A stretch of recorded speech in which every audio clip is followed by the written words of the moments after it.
Welcome to the American Ladder Institute Safety Training for Articulated Ladders. The objective of this training is to provide safe ladder practices.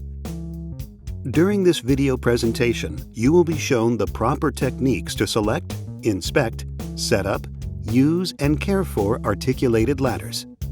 The safety techniques covered by this training are general to articulated ladders.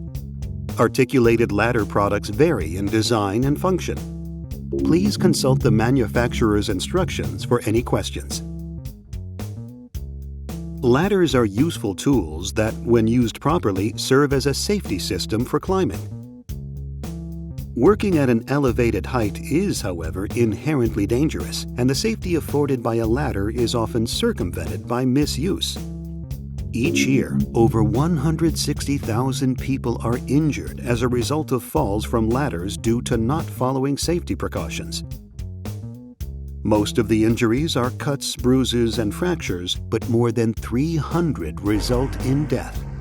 Making a mistake while using an articulated ladder can change or end your life. Properly following the techniques presented in this training will maximize your safety. To begin with, let's examine the articulated ladder. An articulated ladder is a portable, multi-use ladder with one or more pairs of locking hinges, which allow the ladder to be set up in several configurations, such as a single or extension ladder with or without a standoff, a step ladder or trestle ladder, a stairway ladder, scaffold, or work table.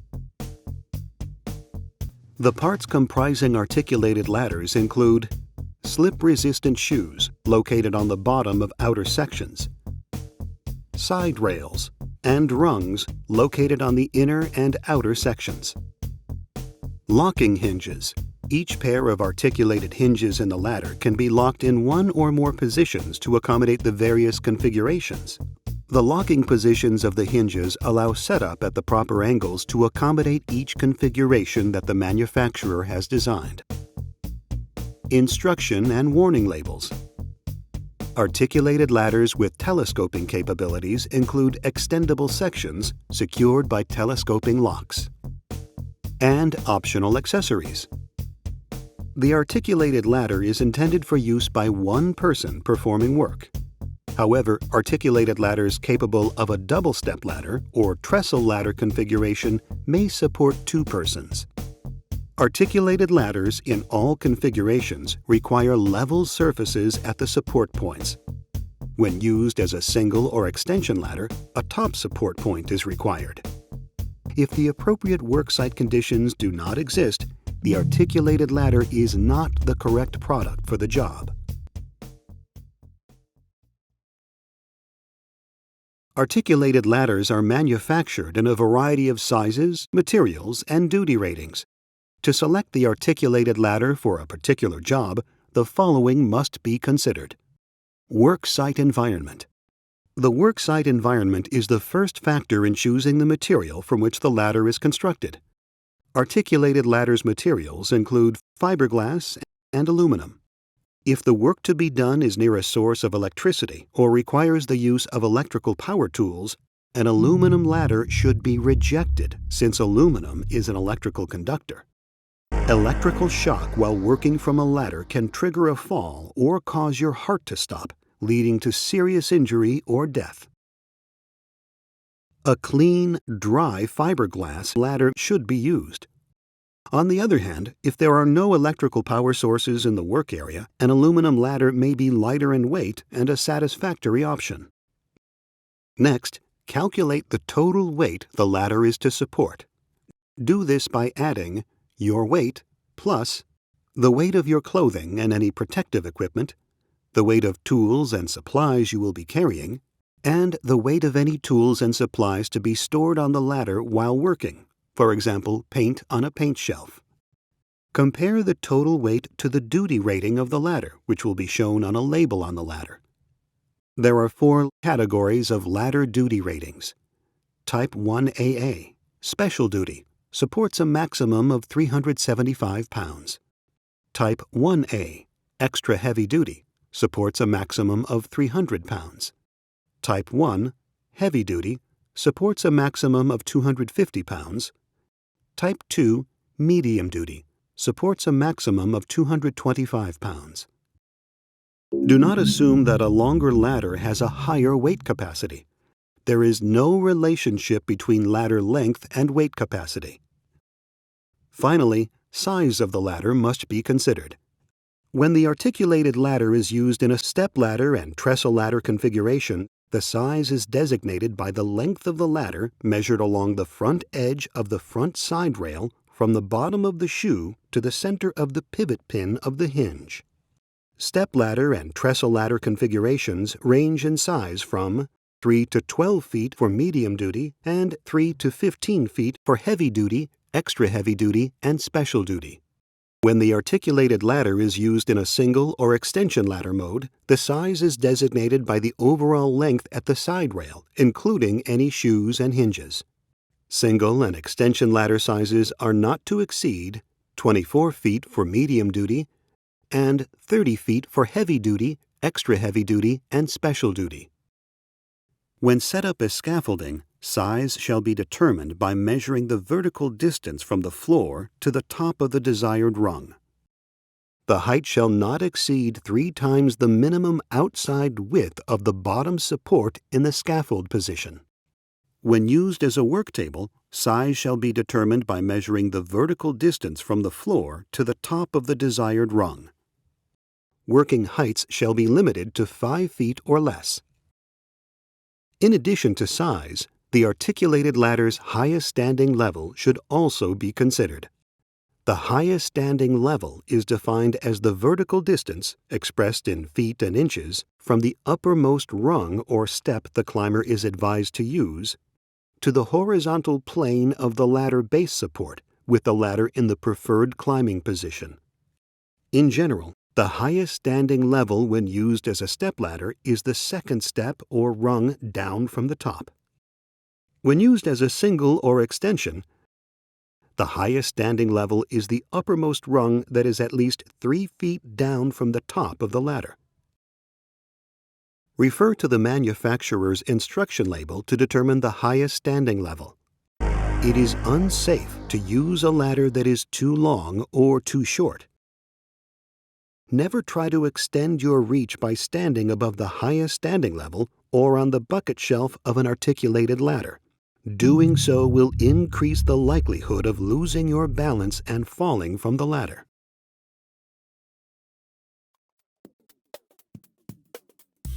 The key to ladder safety begins with the inspection of the worksite and of the ladder. To properly inspect and secure the worksite, check overhead for electrical hazards or obstructions. Clear any clutter from where the base of the ladder will be located. Be sure the surface on which the ladder is going to be placed is free of anything slippery, such as water, ice, or oil.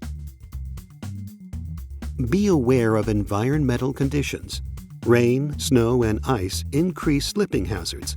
Wind may cause instability while carrying, moving, and using articulated ladders. Block off the area around the ladder to prevent being knocked from the ladder by people or equipment. If you are working around a corner, put up signs to warn others of your presence. Ladders must not be placed in front of closed doors. The door must be blocked open, locked, or guarded. Although highly durable, a ladder can become damaged by improper handling, transport, fire, or corrosion. A thorough inspection should be made at the time of purchase and before each use. Never use a damaged ladder. To begin, examine the ladder for loose, damaged, or missing parts. Start the inspection at the bottom of the ladder. Make sure the slip-resistant shoes are not broken or malfunctioning and are secure. Moving up the ladder, inspect the side rails for dents, cracks, or bends. Along the way, check each rung. Ensure the rung-to-rail connections are free from damage. Inspect all hardware and accessories. Make sure all locking hinges are in working order per the manufacturer's specifications. If the articulated ladder includes telescoping capabilities, ensure the telescoping locks are properly functioning per manufacturer's specifications. Rivets, joints, nuts, and bolts must be tightly secured. All surfaces must be clean of oil, grease, and other slippery or sticky materials. A ladder that does not pass inspection but is repairable should be tagged, taken out of service, and stored away from usable ladders until repaired. A ladder deemed not repairable, such as missing parts, having a damaged side rail, or damaged step, should be destroyed and replaced. Absolutely never use a damaged ladder. When transporting the ladder to the worksite, caution must be used to avoid injuries, property damage, or damage to the ladder. First, retract all sections, fold into the storage position, and engage all locks for easy handling. If carrying a ladder solo, keep the front end slightly higher than the back end. Long or heavy ladders should always be carried by 2 people. When transporting by vehicle, secure both ends of the ladder and use care when loading and unloading from ladder racks. A major cause of falls from ladders is improper setup. Using proper setup techniques will provide the ladder maximum stability and ensure your safety. The articulated ladder design is unique in that it allows multiple ladder configurations. Please read all the manufacturer's instruction and safety materials before attempting to set up the articulated ladder. A label on the side rail of the articulated ladder will display the configurations possible for your ladder. To properly set up into the stepladder or trestle ladder configuration, first, disengage the locking hinges. Next, open the ladder and engage the locking hinges per the manufacturer's specifications. Ensure all 4 legs rest on a firm, level surface, not on rocks or boards. If the ladder has telescoping capability, disengage the telescoping locks, extend the telescoping sections to the desired height, and re-engage the telescoping locks. Never open the telescoping locks without first securing the ladder to prevent the ladder from sliding down rapidly. Never use an articulated ladder with the locking hinges or telescoping locks in unlocked positions. Failure to do so may result in injury or death. In addition, a telescoping articulated ladder in stepladder mode may also be set up in the staircase and 90-degree positions. To do so, set up the ladder into the standard stepladder configuration.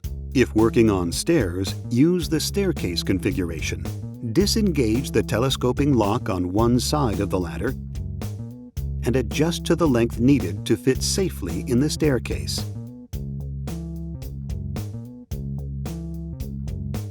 Ensure that the rungs are level and that each shoe is on a solid, secure surface.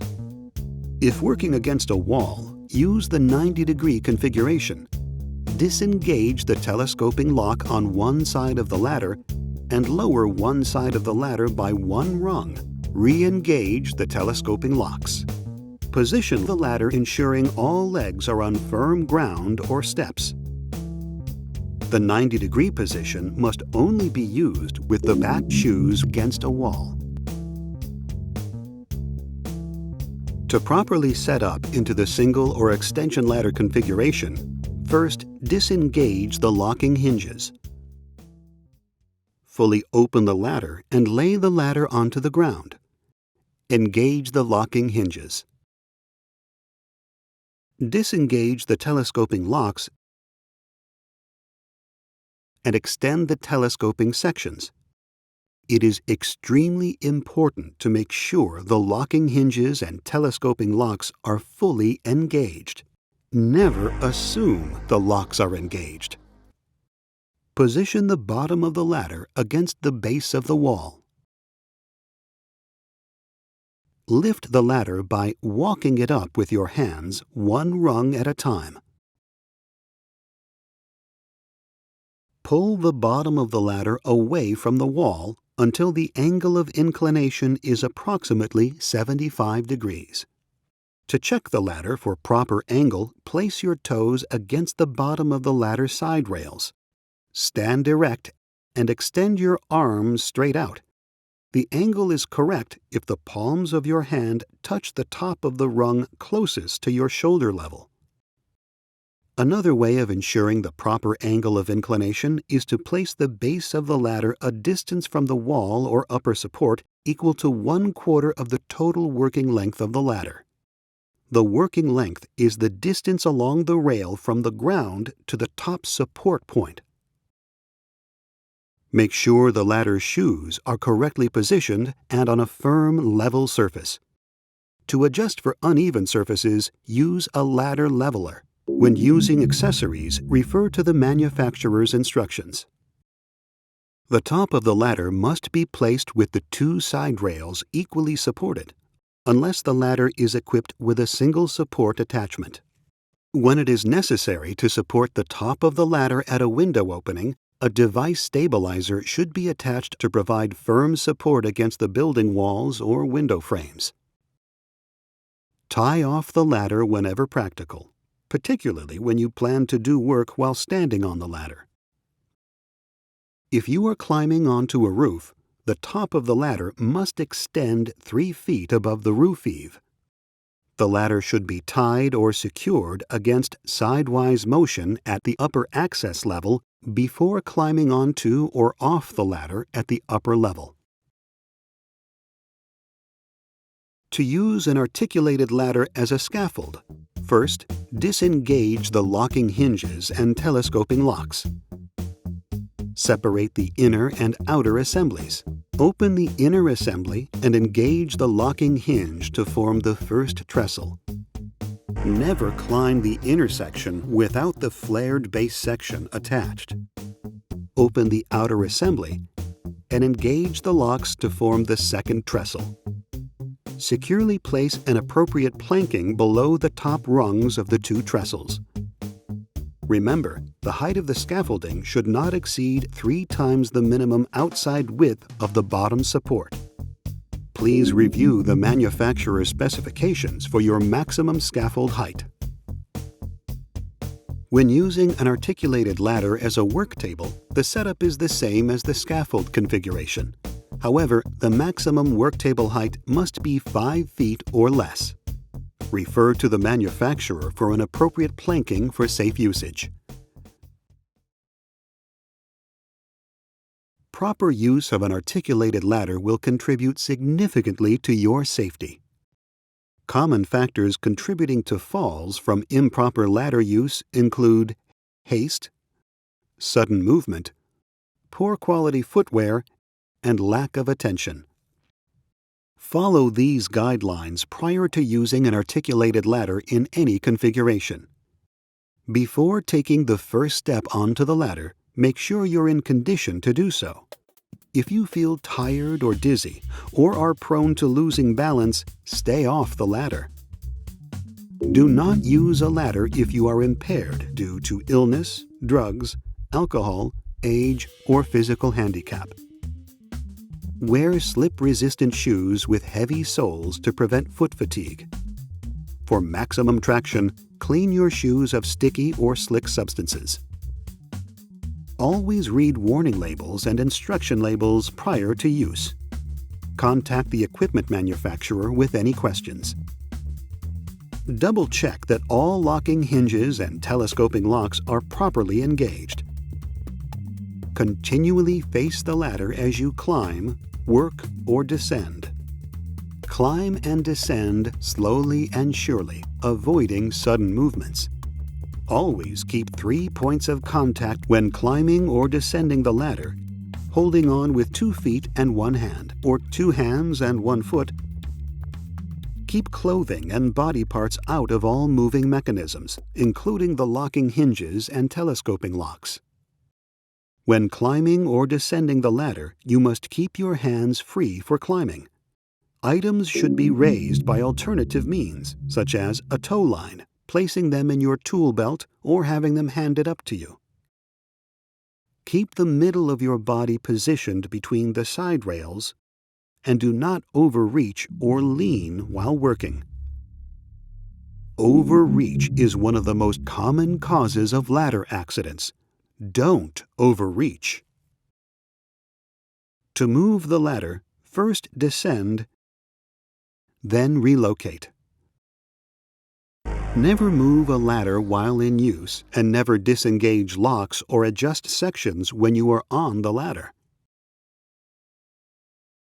Do not jump or slide down from a ladder, or climb or descend more than one rung at a time.